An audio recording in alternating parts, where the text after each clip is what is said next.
What's up, everyone? Bensly here with week 13 of the Search for a Budget Gem, the series where I roll dice to pick a random game that costs under $10. This week, I rolled a 48 and landed on Kadobat Wars. Originally released on June 7th, 2018 at a price of $3.89, Kadobat Wars is a card battle game featuring fights by drawing out cards and using energy that is accumulated in real time. In the nearest future, there are two races living on the planet and the galaxy nearby. They cannot fight by themselves, but they have the ability to make other organisms to fight. Those two races have that ability and they always fight to see who is stronger. This is your introduction to the game. Just reading that alone will get you pumped for what you're about to play. No, but seriously, Kadobat Wars is in an interesting spot, because as far as I'm aware, it is the only game of its genre currently on the Switch, and I've seen little to no discussion about this game. Kadobat Wars offers a story mode and a free battle mode where you can play against the computer or another local player. In story mode, you'll play as one of two different alien factions, Alien Hula or Alien Kane. On your first playthrough, you'll play as Alien Hula and go against Alien Kane. Then on your second playthrough, you'll play the opposite. Each playthrough will offer 17 stages in which you'll unlock 5 characters for a total of 8 characters per faction, as well as unlock small HP and card upgrades for each character. In free battle mode, you can pick any character that you've unlocked and play against any character you'd like. You can set the opponents to random and even select the difficulty level you'd like to go against when you play versus CPU. If you have a local person to play with, this is also where you do that. The characters that you'll be building your teams with are interestingly drawn subjects that were abducted by these alien factions. You'll need to choose 3 characters to build your team, and strategy is key as they not only have cards that attack, but also buffs and counters. Some of the buff cards include an energy recovery card and a shield that will prevent damage, among others. Counters include a card that will bounce an enemy's play card back at them and deal half damage to them, and a tornado that will blow away an enemy's attack, among others. So now that I've talked a bit about the characters and what kind of cards they use, let me tell you a little bit about the actual gameplay. The game does have a pretty nice tutorial that explains everything, but because of the horrible translations in the game, I learned mostly just by playing. You have 3 characters on screen against 3 opponents, each with a health bar. You'll want to use your cards to attack the opponent until their health bar is depleted. Underneath your characters, you have a gauge that slowly increases. This is your card energy. Then underneath that gauge, you'll see your cards. Your cards have an energy usage amount on top that will lower your energy upon use by that number. When you use a card with the correct character, your character will level up a notch, and the next card you use from that character will deal more damage. You can have up to 3 of these level ups, I believe, but if you let that character take a hit, you will level down a notch. This will have you coming up with a strategy to try and keep your character safe so you can deal maximum damage.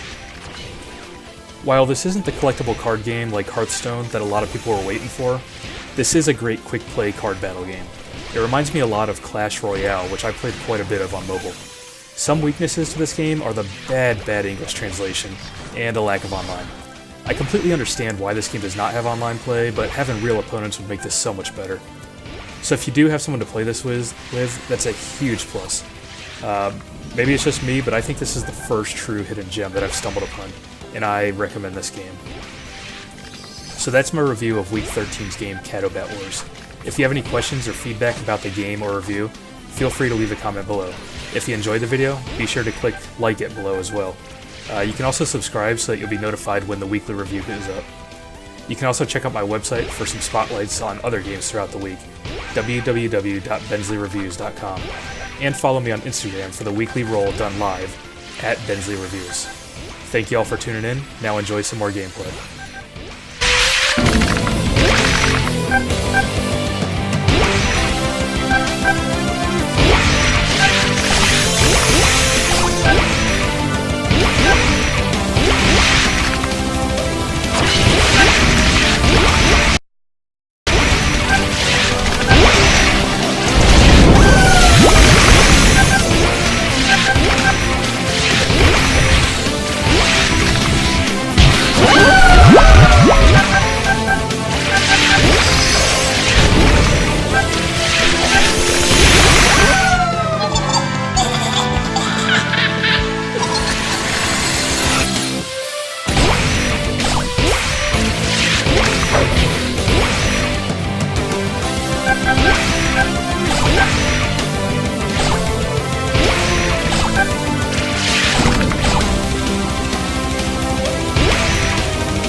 Bye.